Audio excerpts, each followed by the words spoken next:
मंजिलें उन्हें नहीं मिलती जिनके ख्वाब बड़े होते हैं, मंजिलें उन्हें नहीं मिलती जिनके ख्वाब बड़े होते हैं, मंजिलें तो उन्हें मिलती हैं जो जिद पे अड़े होते हैं। तो दोस्तों आइए आज जिद पे अड़ते हैं और केमिस्ट्री मॉडल स्टेट 1 को सॉल्व करते हैं, उसके आंसर्स को डिस्कस करते हैं।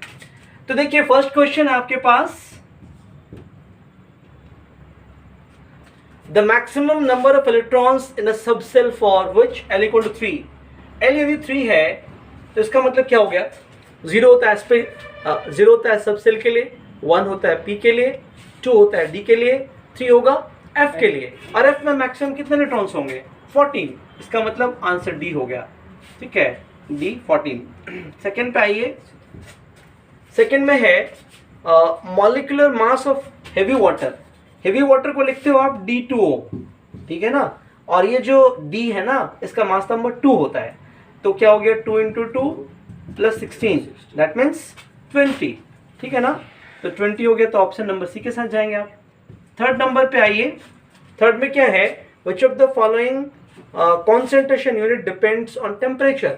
टेम्परेचर पे कौन सा कॉन्सेंट्रेशन टर्म डिपेंड करता है, तो जिस कॉन्सेंट्रेशन टर्म में वॉल्यूम होगा वो कॉन्सेंट्रेशन टर्म टेम्परेचर पे डिपेंड करेगा, और ऐसा मोलरिटी में होता है, और वो ऑप्शन नंबर ए में है।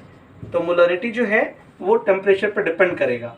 फोर्थ पे आइए, फोर्थ नंबर क्वेश्चन है, the value of quantum number for 2 p orbital. यदि 2 p ऑर्बिटल की बात होगी तो n क्या हो जाएगा, 2 p ऑर्बिटल की बात हो रही है तो n क्या हो गया 2, और l क्या हो जाएगा, s के लिए 0 होता है, p के लिए 1 होता है, तो n2l1, n2l1 ये ऑप्शन नंबर सी में प्रेजेंट है, ठीक है। अब आइए नेक्स्ट क्वेश्चन पे, नेक्स्ट क्वेश्चन पे आइए, क्वेश्चन नंबर 5। क्वेश्चन नंबर 5 में आपके पास क्वेश्चन है, which one of the following will have the largest number of atom। किसके पास लार्जेस्ट नंबर ऑफ एटम होगा, 1 ग्राम calcium, 1 gram sodium, 1 gram lithium and 1 gram Cl2। तो जिसका mass number ज्यादा होगा, जिसका मास नंबर ज्यादा होगा उसमें नंबर ऑफ मोल कम आएंगे, जिसका मास नंबर कम होगा उसके नंबर ऑफ मोल ज्यादा आएंगे। n क्या होता है, W/m ना, तो m जिसका कम होगा उसका नंबर ऑफ मोल ज्यादा होगा, और नंबर ऑफ मोल जिसका ज्यादा होगा उसमें नंबर ऑफ एटम्स भी ज्यादा होंगे। तो mass number calcium, sodium, lithium, chlorine, इन सब में सबसे कम किसका है, लिथियम का। इसका मतलब 5 में ऑप्शन नंबर सी के साथ जाना होगा। अब आ जाइए 6 नंबर, Fe कौन से ब्लॉक का एलिमेंट है, Fe एक डी ब्लॉक एलिमेंट है, ठीक है ना, तो आप ऑप्शन नंबर ए के साथ जाएंगे। 7 पे आ जाइए, 7 नंबर क्वेश्चन है, 7 नंबर क्वेश्चन है, what will be the amount of water produced when 16 gram methane is burned. Methane को बर्न कर रहे हो, CH4 + O2 giving CO2 + H2, ऐसा है, ठीक है ना। इसको बैलेंस कर लेते हैं, CH4 + O2 giving CO2 + H2। Balance करने के लिए पहले आपको हाइड्रोजन पे के पास जाना होगा, 2 लिखना होगा यहाँ पे, 2 ऑक्सीजन 2 ऑक्सीजन 4 ऑक्सीजन, यहाँ पे 2 O2 हो गया। अभी रिएक्शन बैलेंस्ड हो गया। अब क्वेश्चन का जो स्टेटमेंट है उसको सुनिए, क्या है क्वेश्चन का कहना है, what will be the amount of water produced by the combustion of 16 gram methane. 16 gram methane को बर्न करेंगे तो कितना ग्राम H2O फॉर्म होगा, ठीक है ना। तो आप देखिए 16 ग्राम तो मॉलिक्यूलर वेट होता है इसका, H2O कितना होता है 18 × 2 कितना हो गया 36, तो 16 ग्राम को बर्न करेंगे तो 36 ग्राम H2O फॉर्म होगा, ठीक है ना। और ये ऑप्शन कौन सा है, ये ऑप्शन है आपके पास ए नंबर, तो ऑप्शन ए के साथ आप जाना चाहेंगे, ठीक है। नेक्स्ट पे आइए, क्वेश्चन नंबर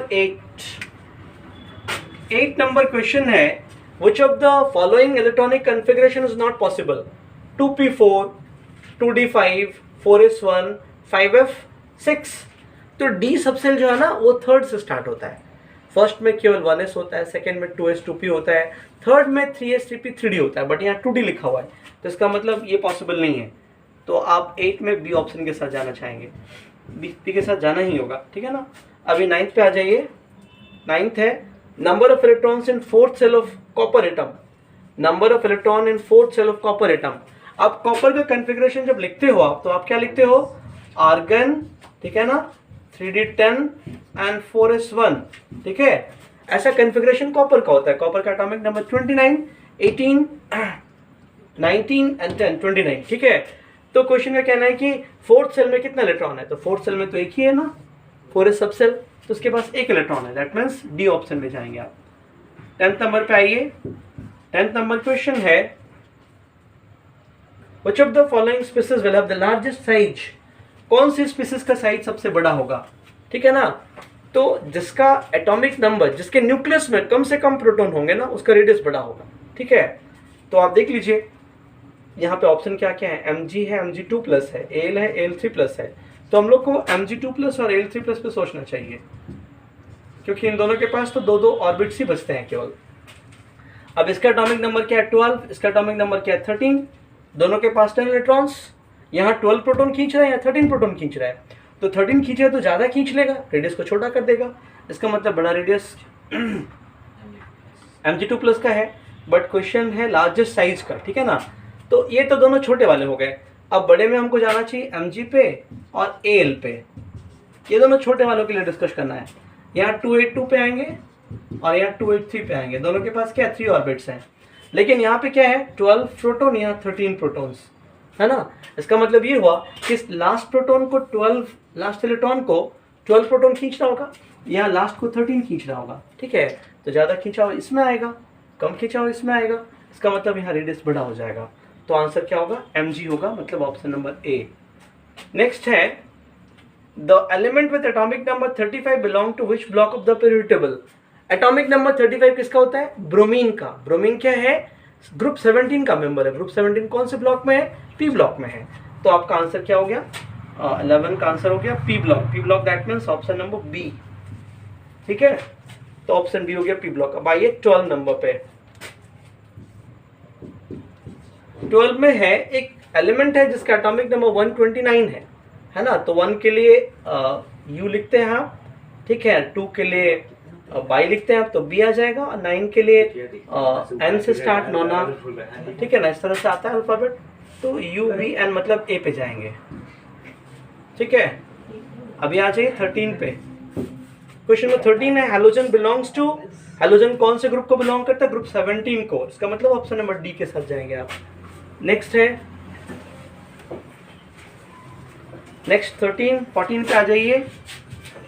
क्वेश्चन नंबर 14 है आपके पास, क्वेश्चन नंबर 14 है आपके पास।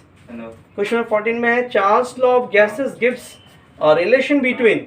चार्ल्स लॉ में क्या होता है बताइए। चार्ल्स लॉ में वॉल्यूम एंड टेम्परेचर की बात होती है। फर्स्ट में है प्रेशर वॉल्यूम, सेकंड में है वॉल्यूम टेम्परेचर, तो सेकंड में जाएंगे सेकंड ऑप्शन के साथ। VNT की बात होती है चार्ल्स लॉ में, ठीक है। 14 हो गया। 15 पे आइए। Which is the most abundant element in the universe.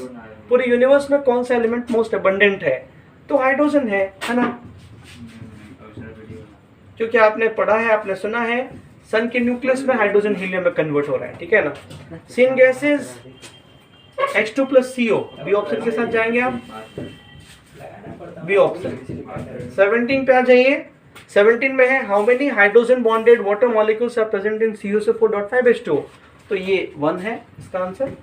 18 पे आ जाइए। Which of the following carbocation is most stable, तो 3 डिग्री कार्बोकैटायन क्या होता है, सबसे ज्यादा स्टेबिलिटी वाला होता है। 3 डिग्री कार्बोकैटायन सबसे ज्यादा स्टेबिलिटी वाला होता है, और 3 डिग्री कार्बोकैटायन आपके ऑप्शन नंबर बी में है, तो बी ऑप्शन के साथ जाएंगे। यहाँ ऑप्शन नंबर लिख दीजिए, ऑप्शन नंबर ए है, ठीक है। 19 पे आ जाइए। अभी 19 नंबर क्वेश्चन पे आ जाइए। 19 में है the best and largest technique for the isolation and purification and separation of organic compound. इसके लिए आता है क्रोमेटोग्राफी, डी नंबर। नेक्स्ट पे आ जाइए। Question number 20। क्वेश्चन नंबर 20 है calcium carbonate is known as, इसको कहते हैं लाइमस्टोन, डी ऑप्शन। 21 पे आ जाइए। 21 है which of the following alkali metal give hydrated salt, ये है लिथियम, ऑप्शन नंबर ए। 22 पे आ जाइए। 22 में है in the organic compound C2C3, C2 means second carbon and third carbon, तो जहां पे डबल बॉन्ड आ जाएगा वहां sp2 हो जाएगा, जहां सिंगल बॉन्ड रहेगा वहां sp3 होगा, तो इसका मतलब सी ऑप्शन के साथ जाएंगे आप, ठीक है। 23 पे आ जाइए। डबल बॉन्ड होगा ना कार्बन कार्बन के बीच में, तो वहां क्या हो जाएगा sp2 हाइब्रिडाइजेशन, सिंगल बॉन्ड होगा तो sp3।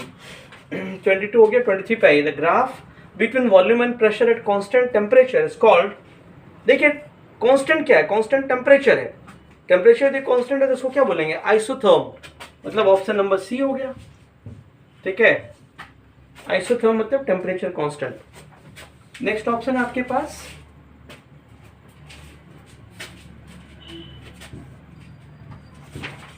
24th number, the order of decreasing ionisation enthalpy in alkali metal. Alkali metal में decreasing order of ionisation enthalpy, तो आपको पता है टॉप से बॉटम जब जाओगे तो आईपी वैल्यू क्या होती है, डिक्रीज करती है, ठीक है, मतलब कम एनर्जी देने से इलेक्ट्रॉन निकलने लग जाता है। तो ठीक है, डिक्रीजिंग ऑर्डर की बात करनी है, लिथियम, सोडियम, पोटेशियम, रुबिडियम, ठीक है ना। लिथियम में सबसे ज़्यादा एनर्जी देनी पड़ेगी, फिर उससे कम सोडियम में, उससे कम पोटेशियम में, उससे ज़्यादा पोटेशियम में, और सबसे ज़्यादा मतलब यहाँ पे डिक्रीजिंग ऑर्डर की बात करनी है तो सबसे पहले किसको लिखेंगे, लिथियम को, लिथियम में सबसे ज़्यादा एनर्जी देनी होगी, उससे कम सोडियम में, उससे कम पोटेशियम में, सबसे कम रुबिडियम में, तो इसका मतलब ऑप्शन नंबर सी हो गया। ऊपर जो एलिमेंट है वहाँ से इलेक्ट्रॉन को निकालना डिफिकल्ट है क्योंकि उसकी रेडियस छोटी है और वहाँ से इलेक्ट्रॉन डिफिकल्टी के साथ निकलेगा, उसकी आईपी वैल्यू ज़्यादा होगी। तो डिक्रीजिंग ऑर्डर में टॉप पे वही आएगा जिसमें सबसे ज़्यादा एनर्जी देनी होती है, सो लिथियम टॉप पे आएगा, इसलिए ऑप्शन नंबर सी हो गया। The shape of NH3 molecule is pyramidal, 25 का डी हो गया। 26 पे आ जाइए, क्वेश्चन नंबर 26 में the bond order of O2, O2 का बॉन्ड ऑर्डर क्या हो गया 2, क्योंकि इसमें डबल बॉन्ड होता है। 27 पे आ जाइए, ऑप्शन नंबर 27 आपके पास, इसमें system in which there is no exchange of energy और matter between the system and surrounding, it is called isolated system, तो ऑप्शन नंबर डी के साथ जाएंगे आप, ठीक है ना। इसमें ऑप्शन नंबर है आपका वेट 26 है ना, bond order of O2, B option. Next आ जाइए,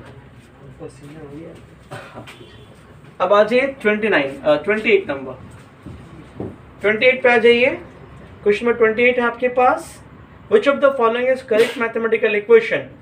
तो सेकेंड लॉ ऑफ थर्मोडायनेमिक्स जो है ना उससे रिलेटेड है ये, delta U equal to delta Q plus W, ठीक है, डेल्टा क्यू प्लस डब्ल्यू, ये इक्वेशन आपका है, बिल्कुल सही है ये ऑप्शन नंबर ए में दिया हुआ है, ठीक है। हाँ नेक्स्ट पे आइए, ये ऑप्शन नंबर ए में है। 29 पे आइए, 29 का क्वेश्चन है, in the given species which one is Lewis base, तो लुईस बेस वो होगा जो इलेक्ट्रॉन देने का नेचर रखता है, ठीक है, that means option number D, NH3 है, अमोनिया है, इलेक्ट्रॉन देगा वो। Which will be the conjugate acid of NH2 minus, आपके पास है NH2 माइनस, क्या करना है आपको, इसके कॉन्जुगेट एसिड की बात करनी है, तो कॉन्जुगेट एसिड के लिए एक H को लाना पड़ेगा, एक H को लाएंगे तो क्या हो जाएगा, NH2 हो जाएगा और 1 माइनस चार्ज हो जाएगा, ठीक है ना। तो इसका मतलब ऑप्शन नंबर सी के साथ जाएंगे आप, 30 में सी, 30 का सी हो गया, ठीक है। अब आइए नेक्स्ट 31 है, the concentration of hydrogen ion in a sample of soft drink is 10⁻⁵ m, what is pH value, तो 10⁻⁵ है तो pH वैल्यू 5 होगी। 31 के लिए आंसर क्या हो गया 5, और 5 है ऑप्शन नंबर डी में, ठीक है। अब 32 पे आइए, what is the oxidation number of sulphur in H2, सो 4, तो सिंपल है 8 - 8 + 2, और मतलब 6 हो जाएगा, ठीक है, 6 ऑप्शन नंबर बी में है। नेक्स्ट है, which of the following species do not show disproportionation reaction, ये एक बहुत अच्छा क्वेश्चन है। डिस्प्रपोर्शनेशन का मतलब क्या हो गया, जो अपने ऑक्सीडेशन नंबर को इंक्रीज भी करा सके, डिक्रीज भी करा सके। तो यदि किसी भी एलिमेंट का जो ऑक्सीडेशन नंबर है वो हाईएस्ट पॉइंट पे है या लोएस्ट पॉइंट पे है, तो उसके पास एक ही स्कोप होगा। तो इसमें हम लोग के पास है जैसे एक स्पेसिस है ClO4-, तो इसमें Cl के ऑक्सीडेशन नंबर के बारे में सोचिए, क्या होगा, x होगा प्लस -8 इक्वल टू -1, x क्या हो गया बोलिए 7 हो गया। तो Cl का जो ऑक्सीडेशन नंबर है 7 से ज़्यादा नहीं हो सकता, 7 से कम ही हो सकता है, ठीक है ना। मतलब इसमें अपने ऑक्सीडेशन नंबर को केवल घटाने का स्कोप है, बढ़ाने का स्कोप नहीं है, दोनों स्कोप रहेगा तो डिस्प्रपोर्शनेशन रिएक्शन होगा। तो इसलिए आंसर क्या हो गया 33 का डी हो गया, ठीक है। अभी नेक्स्ट है 34, the nature of CO2 gas, तो CO2 गैस का नेचर एसिडिक होता है, दैट्स वाई ऑप्शन नंबर ए में जाएंगे आप, ठीक है। अब बस कुछ क्वेश्चंस बचे हैं, देख लीजिए फटाफट।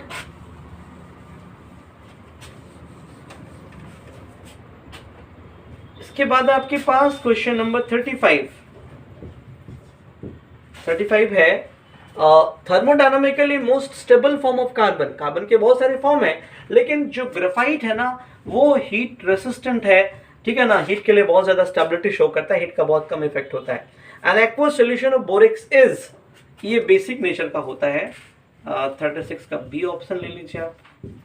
37 पे आइए, ऑप्शन नंबर 37 में आपके पास है product of ozonolysis of CH3CH, ऐसा कंपाउंड आपके पास है CH3CH डबल बॉन्ड CH3। इसका ओजोनोलिसिस से क्या प्रोडक्ट बनेगा?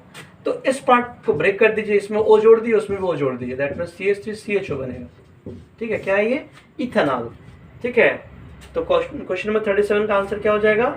CH3CHO, मतलब ऑप्शन नंबर सी। 38 पे आ जाइए। क्वेश्चन नंबर 38 है what will be the product of given reaction. तो गिवन रिएक्शन का प्रोडक्ट क्या होगा? Cl आएगा, जुड़ जाएगा, ठीक है ना, सेकंड पोजीशन पे जुड़ेगा। इसका मतलब हो गया ऑप्शन नंबर बी, ठीक है ना। Cl जो है ना वो अंदर वाले कार्बन पे जुड़ेगा, ठीक है ना। नेगेटिव पार्ट उस कार्बन के पास जाके जुड़ता है जिसके पास कम हाइड्रोजन होता है, ये मार्कोनिकोव रूल है, ठीक है ना। तो Cl जाएगा अंदर वाले कार्बन के पास जुड़ेगा, तो बी नंबर ऑप्शन में सही दिख रहा है। अब आ जाइए 39 पे। क्वेश्चन नंबर 39 आपके पास IUPAC से नेम है, कंपाउंड का लिखना है, और वो कंपाउंड है CH3 CH2 CHCl CH3, ठीक है। ये कंपाउंड है, इसका IUPAC से नेम लिखना है। तो अब काउंटिंग करेंगे राइट से, 1 2 3 4। 2 क्लोरोब्यूटेन, 2 क्लोरोब्यूटेन है ऑप्शन नंबर 2 क्लोरोब्यूटेन, ये ऑप्शन नंबर डी में, ठीक है। 40 नंबर पे आइए। The chemical formula of ozone, ozone का केमिकल फॉर्मूला क्या होगा? तो ये O3 होता है, और ये ऑप्शन नंबर सी में है, ठीक है। ओके फ्रेंड्स, मिलते हैं नेक्स्ट वीडियो में। Till then take care and good bye.